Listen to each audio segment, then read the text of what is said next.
What's good, everybody? It's your boy Hums from Ather Gaming, and today, guys, we're coming to you with a highly requested Danger Thunder deck profile. And yes, guys, this is of course updated for the new July 2019 ban list. Before we get into that, guys, let's give a huge shout out to our lovely sponsors, Cardomagica. Make sure you check them out, link in the description below. Another shout out goes to all our lovely subscribers, our Patreons, our Facebook members, and everybody in our Discord. Again, guys, make sure you check out those links in the description below. If you guys like the video, make sure to like the video, comment down below any other deck lists that you guys would like to see. Without further ado, let's get straight into this deck profile, shall we? Anyways, guys, starting off with the deck profile, we play the Crusadia engine, so the best engine in the deck. We play triple Crusadia Reclusia, double Draco, double Maximus, and double Arborea. So the reasoning behind these is that these are the best normal summons in your deck because they let you get to Magius right away, and Magius is a late monster, and it just helps with the Black Dragon and plays like that. Also, the reason I'm not playing 3 is through testing, you end up bricking a lot on your normal summons, especially in this deck. When you see like multiple Crusadias and they disrupt your initial normal summon, you actually just pass. So it's really tough, and I was thinking about playing one Draco, but it's nice to open it when you don't see a Crusadia hand. And then the triple Reclusia, just because Sunlight Wolf is still a card, Staryu is still a card, people are playing Appaloosa now, so you can just special summon Reclusia to the pointer, target, pop a card, and yeah, so I wouldn't really change anything like that. I also don't play Leonis just because I don't want to crowd myself with the Crusadias. And if I was playing more Crusadias, I would definitely up Draco. And yeah, so that's it for the Crusadias, guys. Super standard. Then moving on to the Thunder engine, guys. Again, super standard. We play triple Thunder Dragon, double Dark. I'm playing double Roar now just because I feel like in the grind game, double Roar comes up a lot more, and you just need this card to loop your cards like Thunder Dragon Hawk and your Thunder Dragon Duo just to be able to trigger all your other cards. I play the one Hawk still, just because obviously the Roar can loop it now, and Hawk's really good when you brick and you can banish it. And then the one Thunder Dragon Duo, nothing much to say about this engine. It's super standard. It's either you're playing 2 Roar or 1 Roar. Everything else is really standard. You can't really cut anything else in the deck. Then going on to the dangers, we play the original ones with the new ban list. So we play the 2 Nessie, we play the 2 Jackalope, and we play the 2 Snake right here, and then we play the 1 Bigfoot, of course. And newest edition, I play the Chupacabra. The Chupacabra is really good because it's like a guaranteed special summon as soon as you have a danger in your graveyard, so it's really good. Also, just having more names is really nice. Like, I was thinking about playing Mothman, but I just think Mothman sucks because like you don't want your opponent to filter through his hand as well. So Mothman it's like interesting, and level 4s aren't as important in my deck as other decks, so I felt like this is the correct danger lineup. But going forward, maybe I would play the Mothman. So now going into the Dragon extenders, we play triple Defrag Dragon just because triple Defrag is like really good in the deck. Like you see Defrag with the Crusadia, you have full combo.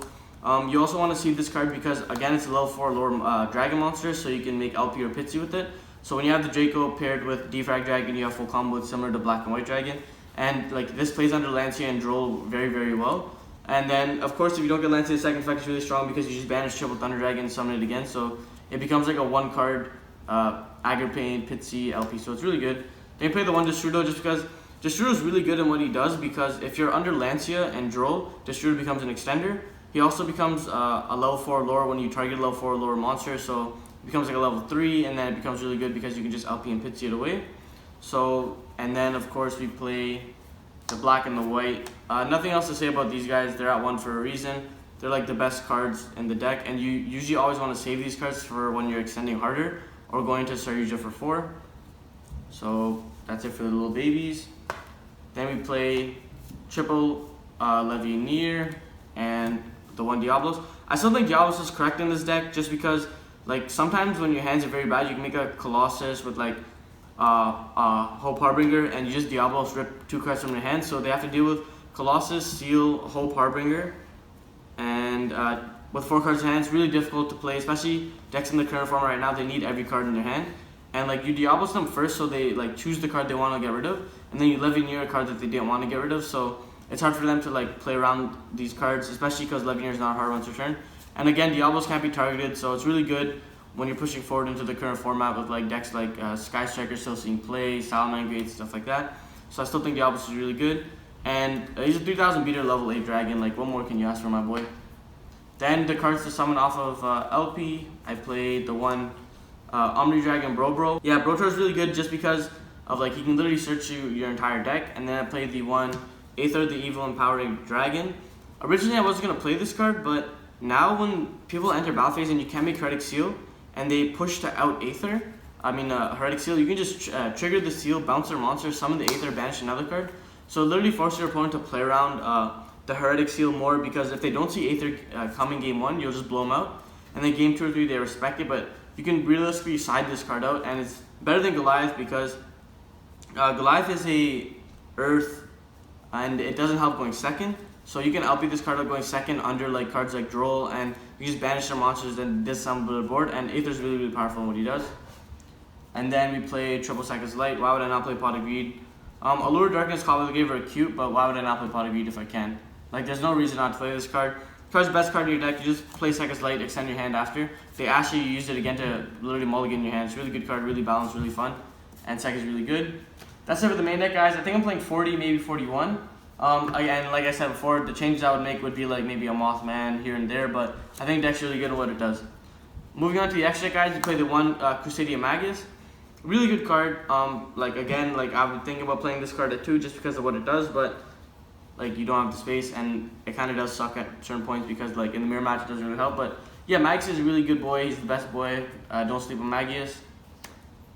Then for the Guardragons, of course, you play the one Pitsty, the one LP, and the one Agripane. These cards, again, self-explanatory. Like your deck revolves around these bad boys. And obviously you don't play more because they're like literally hard ones, returns on everything. And they're really good in what they do. Pitsty, especially now, like since your baby dragons are down, like Pitsty has seen a lot of play. Like for me, especially in my combos, because like it lets you just extend more harder into like another Saryuj play. Really good. Wouldn't change these guys. I mean, obviously I wouldn't change them. Then I played the newest edition, Frame Lord Lambda. Lambda's really good because it's a light, so again, like if you open a really, really interesting hand, you can summon the Levianeer to reborn a monster to go into like a Saryuja and an LP play and just continue off like that. That's the main reason why it's a light. Also, like sometimes you just have enough cards in your hand to skip Lambda and go into a Saryuja to combo. Then at the end, you can make a Lambda and keep the Gamma in your hand for like more follow-up play, so Lambda's really good in that. And then for the other link too, I play the Heretic Seals of the Heavenly Spheres. Heretic Seals really good because again, it's like literally like Dryden. I call it Dryden all the time, except better because it's a funnier card to use. You distribute this card, bounce any card, summon Ather, banish another card. But this card's 2 disruptions in itself. And if your opponent, say for example, outs this card or you couldn't get to Brotor, you just bring up Brotor with this card, search the Levianeer, and then put your opponent on a time clock. Really good card. And then for the final link too, we play is the Phoenix, and then of course paired with the Unicorn. So Unicorn is the only flex spot in this deck. So this card could be like Sandapon, it could be like a Borlo Dragon, it could be a lot of other cards that this deck can play. But right now, just being able to like out back row and then the mirror match is really, really good. And yeah, Borlo, Boral Sword, like those cards you could replace for Unicorn. But again, I'm not going to disrespect my Unicorn because he's been there forever. So, and I think he's the best Link 3 right now. So that's that. Then I play the one Chillburst Dragon. Chillburst is really good because like you need him in the combo for him to point down. But again, if you make it into Saryuji, you can skip him. But I still wouldn't cut this card. It's really good because it can revive like Heretic Seals, Heavenly Spheres, and then you can tribute summon it. And then you can like trigger your seals to get like Brotor or stuff like that. It's a really good card in what it does. And pierce damage is good, and negating cards like Korobane and I guess like their Brotor array is really important. Then onto the Link 4s, you play the double Saryuja, no other Link 4. If you're not playing 2 Saryuja, I think you're just wrong. Like you don't understand how important Saryuja is, and there's so many combos that revolve around these like going into both of these Saryujas and then continue your play. It's really good, and I'll show you guys a combo after. Yeah, 2 Saryujas it's standard. Like you don't play 3 because like literally space is too tight, but 2 Saryujas is perfect. This card should probably be banned soon because like you mess up and you just draw 4 cards and you win the duel and you say, that was fun, Pot of Greed plus draw 4, nice. Then of course guys, double Colossus, still not changing anything about that. Mistake on legs, why would I not play it? And then for the last cards, you play the Hot Red and the Hope. Nothing changed from here as well. You can probably play Zombie Stein, but just right now, like I guess Mind Striker isn't as prevalent because like they can't go Impermanence, Metaverse as hard. So you can just stick with these cards and you're fine. I have been testing Crystal Wing just because it plays on Super Poly better when you make like a Hope Harbinger, a Colossus, a Heretic Seal, and a Crystal Wing, because your opponent can't Super Poly that board because they're all different types and attributes, and like Mud Dragon doesn't work, Starving Venom doesn't work. Yeah, this card's really good. There's actually no card that they can strip all into, so that's that. And then yeah, so that's it for the main deck and next deck, guys. Now I'm just gonna show you a really quick combo. So yeah, guys, now starting off with the combo. No, it's not a 2-card combo. It's literally 1 Crusadia plus any special summon plus any card to pitch. So it's similar to like Orphan Scorpio, where it's like a 1.5, 2.5 card combo. So yeah, so without further ado, guys, let's straight into the combo. So you start off by normal summoning Magius and linking it away. So not Magius, like the Crusadia monster, you're gonna link it away into, of course, your Magius. And then you special summon your special monster. So this could be like Tsuchinoko, it could be like Jackalope, it could be anything like that. Special.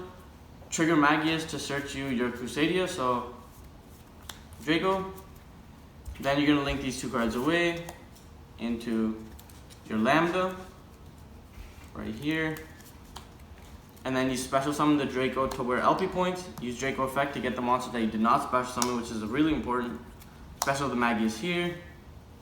Now link the Draco off into your LP, right? And then these 2 away into your Triple Burst. So Triple Burst right here. Now what you're gonna do is you're gonna use LP effect to summon out your Brotor.